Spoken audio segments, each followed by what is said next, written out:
So this is a special guest in this in this video, but she doesn't want to be here, so I guess she has to go. So this is gonna be my July wrap up. In July, I've read 8 books, and 7 of them were books, and one was a graphic novel, of volume 1 of a comic book series, and these are the stats right here. There you go. And the first book that I've read this past month was Treasure Island, and I absolutely adored it. It's a very short book. You can read it in one sitting if you have the time. I've always wanted to read it because of Blade Runner, because I didn't know what Harrison Ford was talking about, and when he complimented Ryan Gosling that he reads, I was like, I want to be complimented by Harrison Ford, but I never could get through with it. Treasure Island?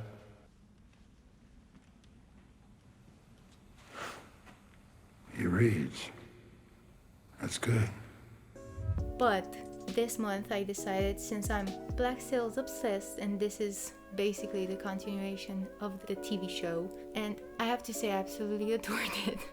I literally recommend it to anyone. Everybody should read it, especially if you love Black Sails, because it's such a good sort of ending to the story, and you feel so satisfied by the fact that you get to spend a little more time with the characters that you love, like Long John Silver or Billy Bones. It's so interesting, and especially that the treasure on Treasure Island is Captain Flint's treasure, and it's so good. And this is a very, very cute story. I absolutely adore the first chapters of the book. It's so mysterious, so thrilling. The problem that I had with the book the first time I read it was that I didn't know the pirates that he was referring, Robert Louis Stevenson, the author, was referring to. And I had a hard time following the story because I had no clue who Long John Silver was. But now, since I saw the TV show about exactly these characters, I was like, oh yeah, this makes sense, and I absolutely adored it. The ending is such a good ending and satisfying. The story follows a young boy whose mother and father own an inn, and there he encounters his first pirate. And it's so good to see his perspective on the story, and how he is terrified of pirates, and how he deals with it, and how he actually embarks on this long journey with a ship full of pirates. It's amazing and so scary at times, very funny obviously, because we have Long John Silver, who is such a funny character, and I would definitely recommend it. Also, I gave it 5 stars, because how could I give it less? Like, come on, I absolutely adore this.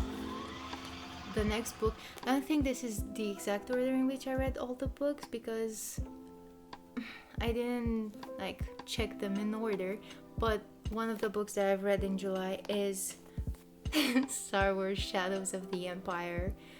So this book takes place between Empire Strikes Back and Return of the Jedi, and I've always, I don't know why, but I've always wondered, okay, so between these 2 movies, while Han Solo is stuck, what did Leia and Lando and Luke do to save him and their story, because I thought that it would be very interesting to see them. And then I found out that this book existed, and I really wanted to read it. And it's, if you love the books, if you love the movies, you're gonna like this, because it's a little sneak peek into their adventure. But it's not the best book I've read by far. It's like a 3-star book. It's okay. I really hated one of the characters, which was good because you were supposed to hate them, but I hated him so much that he became unbearable. But still, I actually liked the book. I liked Luke, and I absolutely adored the fact that they introduced a new character called Dash Rendar, which I didn't know anything about. And he's so good. He's basically Han Solo, because they had to have a Han Solo in the story. And he's exactly like Han Solo, and it's so good, and he's so funny and everything. But this is not gonna be the best Star Wars universe books, like one of the books in the Star Wars universe you're gonna read. Still, if you want to read this book that takes place between movie 2 and 3. Give it a go. It's a fun book. It's small. It's like 300 pages almost. So why not? It's cute. This book, I've talked about it also, but still I have to talk about it because I read it in July, and it is Crime and Punishment by Dostoevsky.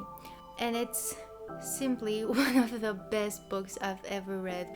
The thing I like most about Crime and Punishment is the fact that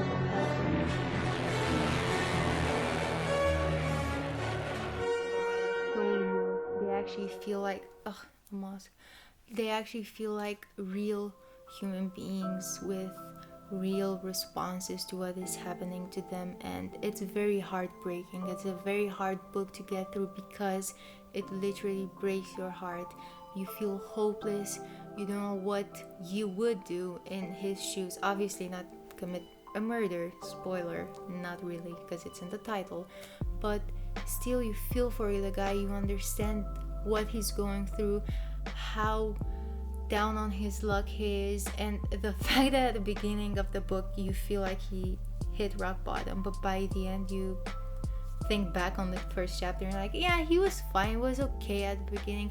It's so mind-boggling, and Dostoevsky really nails this painting of his of Russia in the 19th century and how poverty-stricken the society was and how heartbreaking lots of stories that happened in that period of time were.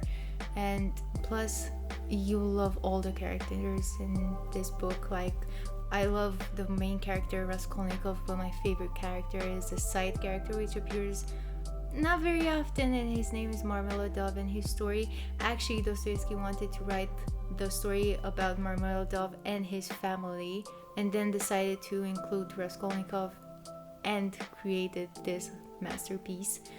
But still, Marmeladov is such a beautiful character, and it's worth a read. Also, not very big. It's like 560 pages.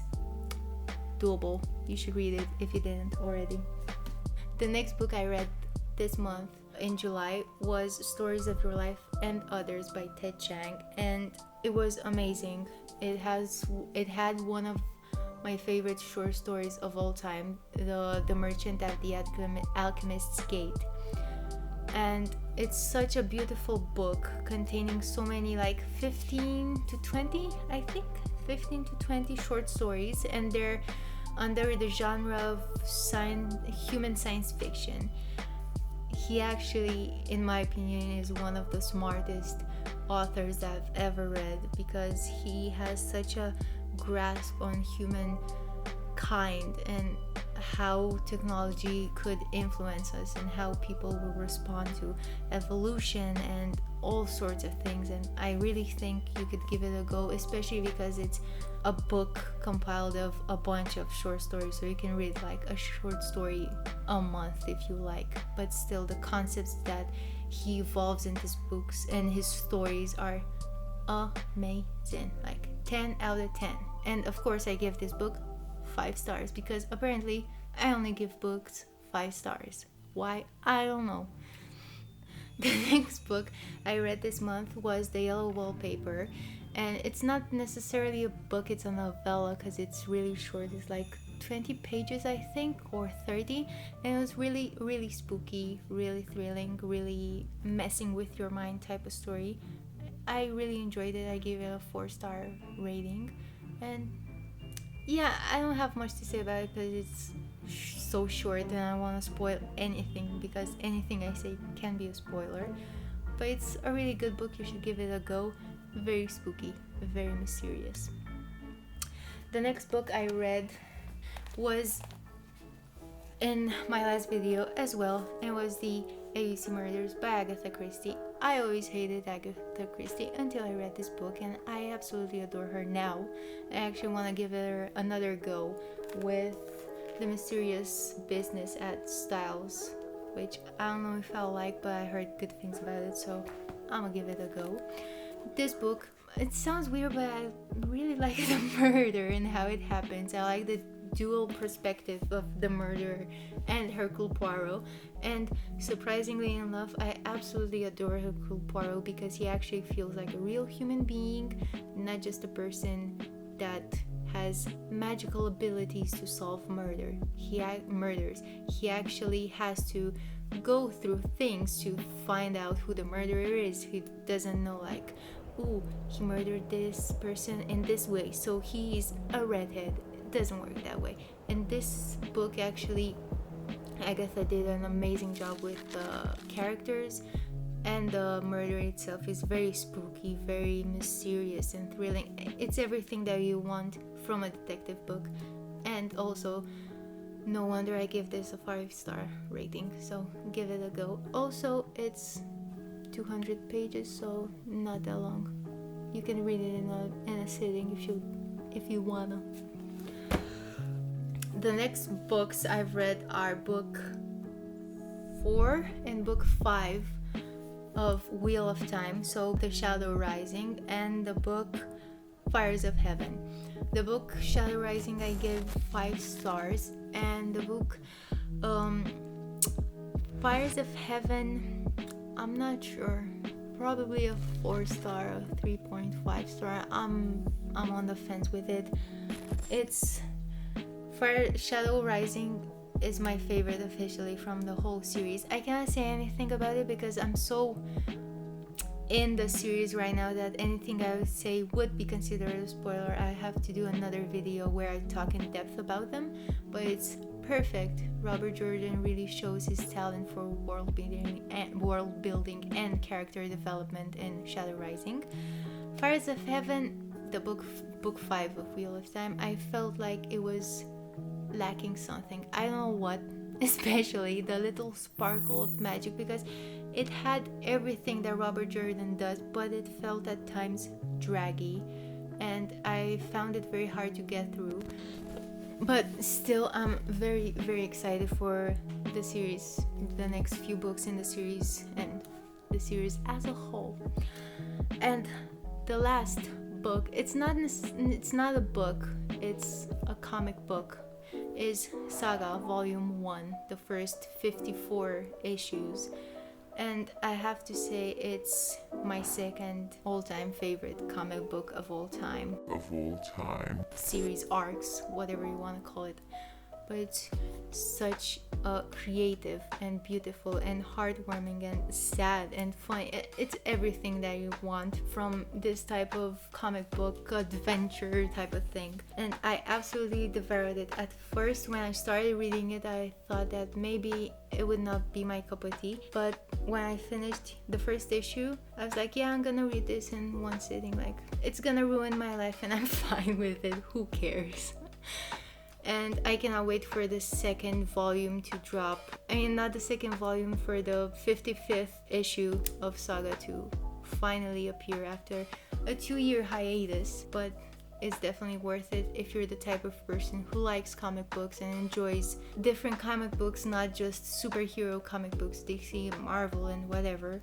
I absolutely recommend it because it's such an interesting and beautiful story about 2 parents and their little girl in a very fantastical and magical world, and all their struggles and with raising the child and everything that goes through in their life.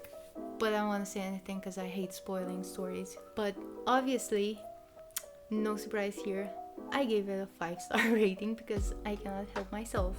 So guys, these are all the books that I've read in the month of July. 8 books in total. I hope you enjoyed this video, and I'll see you next time. Bye!